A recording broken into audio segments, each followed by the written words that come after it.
Hi everyone, in today's tutorial we will be doing some in the hoop tissue box covers. The files I'm showing you are just blank files, so you can add any design of your choice on top, which is also great if you, say for instance, made a quilt background which you are not quite happy with. Never throw it away, as you can always use that as your fabric to make beautiful quilted tissue box covers. What you will need for this project is I've hooped 2 layers of water-soluble Vilene. 1 layer should be sufficient if you do not have a lot of stitching on top. I'm just doing it with 2 layers just to show you that it's nice and sturdy. And the soluble, the reason I'm using this is when you cut away the stabilizer at the end, that you have very neat edges. You can by all means, if you want, use cutaway or tear away as well. It just depends, personal preference. I like the clean edges, so I'm using water-soluble Vilene. You've got 5 panels per box. That's the top and then the 4 sides. So for each of those you will need 2 pieces of fabric. So I've just pre-cut all my little blocks roughly. I would say they're about 6 by 6 inches at this stage. And I've got 1 for the front and 1 for the back for each of these panels. And then I'm going to use a very thin batting. This is a needle punch batting. It's called Luntex here in South Africa. So you might get a different brand in your country, but it's the thinnest one you can get. So let's get started with this file. We'll first do the top with a hole inside. Load your file onto your embroidery machine, and then you can stitch the first step directly onto your soluble.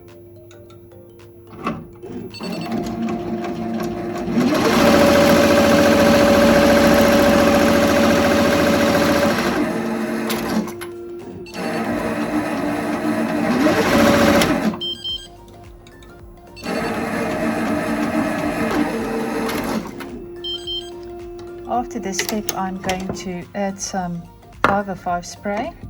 Just lightly spray, you don't need a lot. It's just to ensure that nothing will move while it's being stitched down. And I'm going to add my batting on top. Okay, let's place this back and we'll stitch the next step.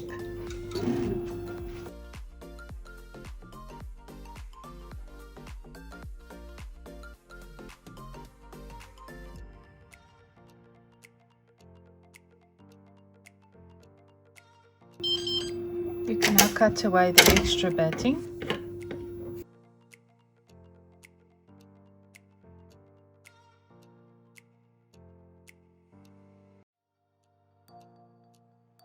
And I will now add my fabric over the batting. Again, I'm using a little bit of 505 spray just to ensure it keeps flat while being stitched down. I'm using a printed fabric. If you use a white piece of fabric, you can then, after this next step where it tacks down, you can add little flowers or whatever you want on top. Or you can also use a pre-quilted fabric like I'm showing you now. This is just a piece of fabric that I've quilted previously that I haven't used. So by all means, I can, instead of this fabric, I can now add my quilted fabric on top. Of course, this one has batting already, so I might omit that batting, and when it's asking for the batting step, then I'll just add this on top and I will have a quilted tissue box when it's all done. You can play with different fabrics, even this nice embossed scuba fabric. It's a stretch, but it's beautifully embossed, so I think it would make a lovely tissue box cover as well. So play with different types of fabric to see what effect you get. The stitch count is very low for this, so you can really have a ball playing with different designs or different fabric types to get the look you want. So for this, we'll just use this blue fabric, and I'm going to stitch this one down.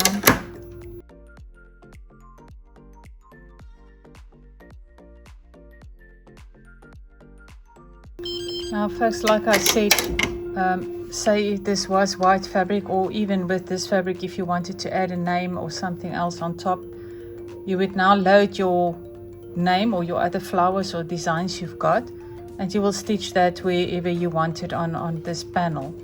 Then you will go back to this design, to this step, and this is the 4th step. So the next step that will stitch is step 5. So you will go back to step 5 then, and just continue with the design after you've done that. After you've done all your stitching like I've done here, just remember to add your back fabric. But first we're going to trim out this hole.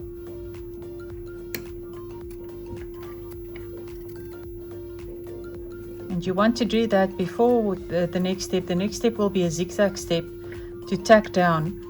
So if you want your hole super neat, I suggest cutting that out as close to the outline stitch without actually cutting the stitches, just before the zigzag stitch.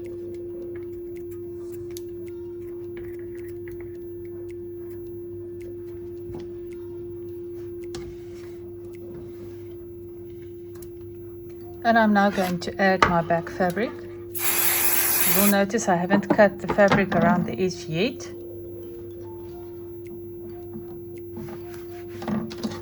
I'm just using the same fabric, but you can use a different fabric for the back there as well. And I'm going to place it back in the embroidery machine and stitch the next step.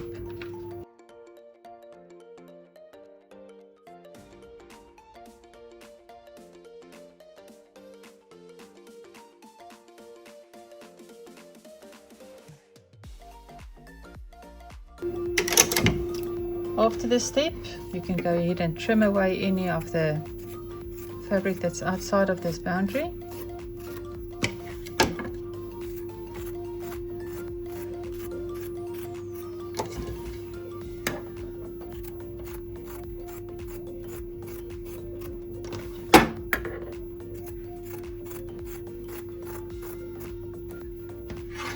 And I'm going to turn the hoop and do the same on the back side.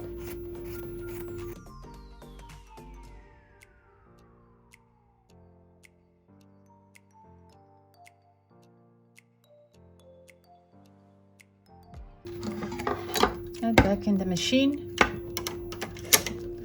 where the next step will be your satin edge, followed by a decorative step. If you don't like the decorative step, or you just wanted to have a very low stitch count, then of course you can omit that last step as well.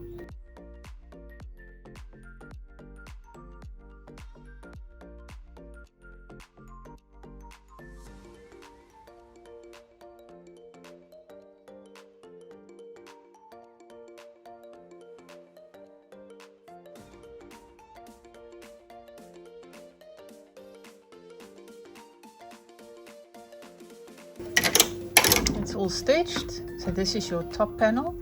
You can remove it from the hoop, and then I'd like to just cut away all the soluble around the edge.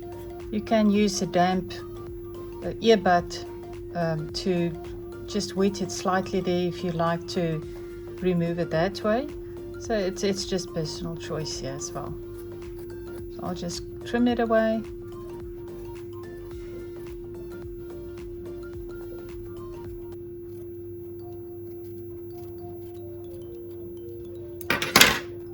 You can see you end up with a very neat edge.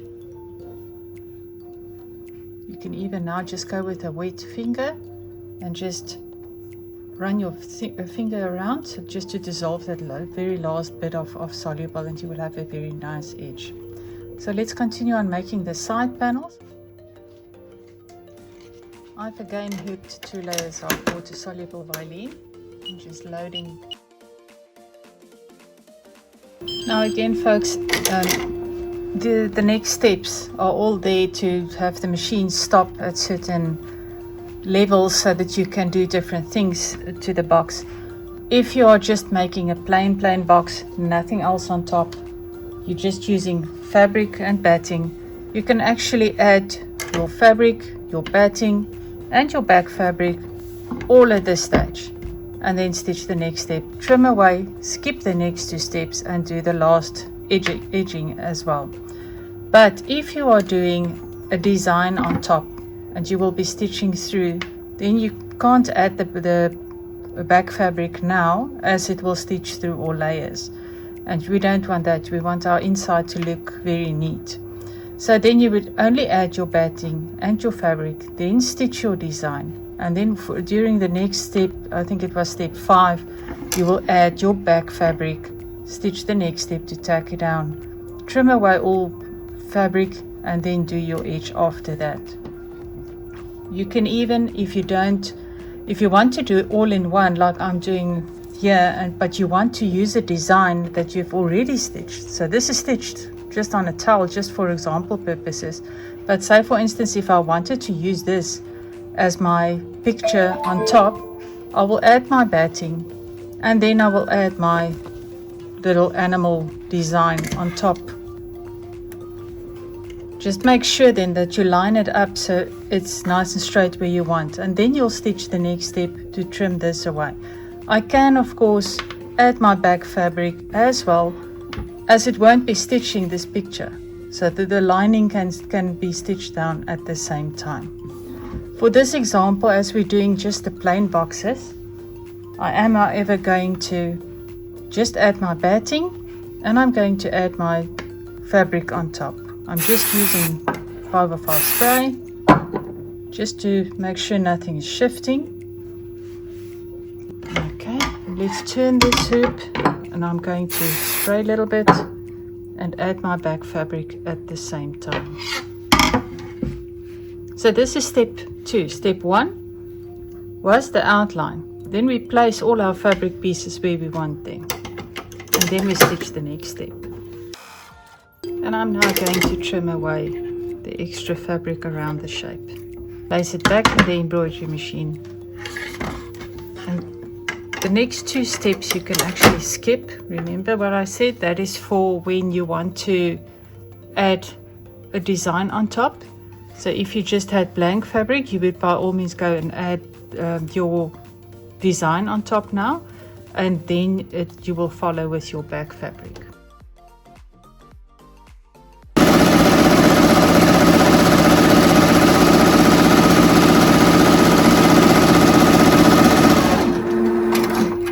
So you will need 4 of these side panels, and then you will use your one top. And I'll meet you back at the sewing machine to show you how to stitch this box together. Well folks, we're ready for assembly. I've got all my panels that I've done. Included, you will see or what is available. We call these GoCustom boxes for the simple reason is that you can add any design on top.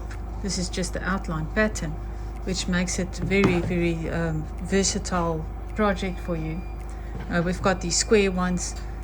We've got the flattish rectangular ones, that's the half size I would say, and then we also got these double size, or the large box covers. That's the full height. So you can see this one is a little bit shorter, or half about than the others. And so you can pick and choose whichever you like. They're very easy to make, and you can use all your scraps of fabric on them because they use very little fabric. Or if you have one of those mishaps where you stitch something and you're not quite happy with it, or but they are usable pieces in it, then of course you use that as your fabric. But let's see how we will assemble this. Now you do need a sewing machine. You can, of course, if you like to stitch it by hand, nothing is stopping you from doing that. If you do not have a sewing machine, you can even use a hot glue gun. If you like, then you just add a bead of glue and you will just stick it to the end and do that all around, and then glue up your sides as well. So this is really personal preference. Some like glue, some don't like glue at all, some like hand stitching, some don't. So it really depends on you how you want to assemble this box. I'm going to do it by sewing machine. For me it's the fastest. So I'm going to place first of all my top panel with the hole in, and I'm going to butt one of my sides right next to it, and I'm going to use a zigzag stitch of about 4.5. You can even use a 5mm width, just so that it covers both sides and stitch them together. So I'm just going to start by backtrack a little bit and then just go ahead and zigzag together. You can can use a decorative stitch as well, so be playful. With that side done, I'm going to turn it and I'm going to do the next side.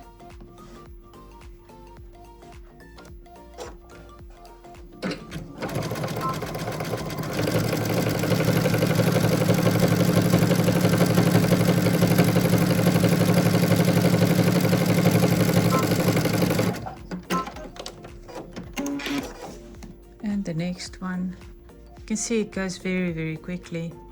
And we now need to sew up the sides as well. Now, if you find it difficult to sew the sides, it is a bit finicky, especially here, up in the corner. I like to just push. You will see the minute you push these two together, the satin stitches want to go side by side again. So it gives a nice crisp edge, as you can see there. So I'm just folding it.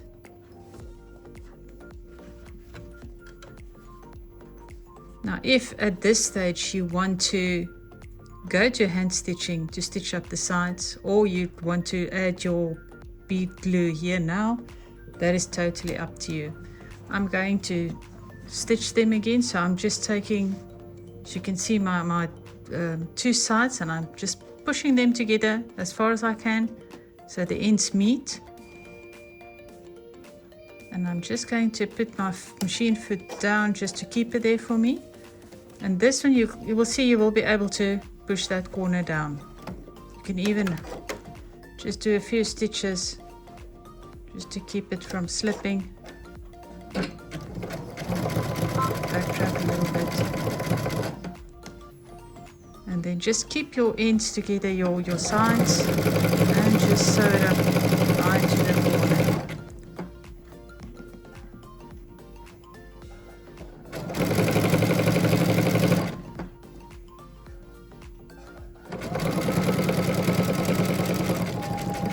Get to the corner, just backtrack that little bit again. And there you can see your side is neatly stitched together. Just trim those fuzzies away in a minute. And I'm going to do the next one. Now I like to, all of them, just keep them down for now. It just makes it easier.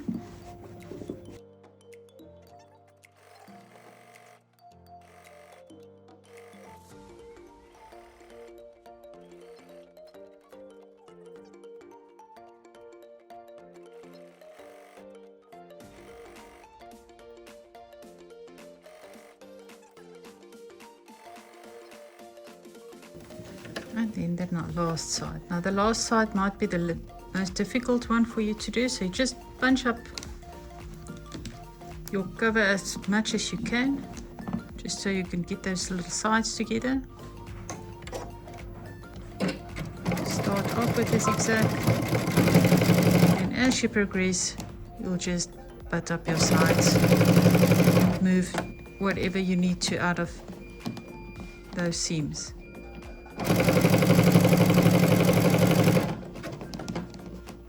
I'm unfolding it, unwrapping it as I go.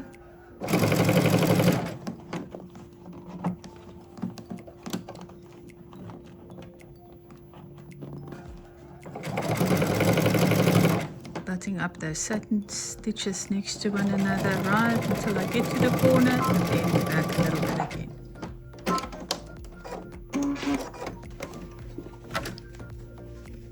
With our cover done, I'm going to turn it right side facing out. And I'm going to just push out my corners. You can give it a nice press now, and then take your sides and just press those satins flat. And there you go, folks. It just needs a press now with all this scrunching. And I'll just place it over my box so you can see what it looks like. Now, because we don't get the same sizes as you guys here in South Africa, I've asked my husband to cut me a laser cut wood box the same size as your boxes. And I'm just going to, you will see it's a nice fit. And you can pull your tissues out.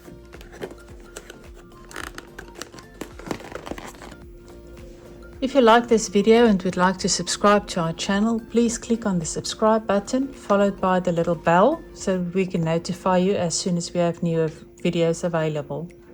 These quick tutorials are a great way to learn a little bit more about your embroidery machine on various quick projects and just to get inspired. Thank you all for watching. See you in the next one.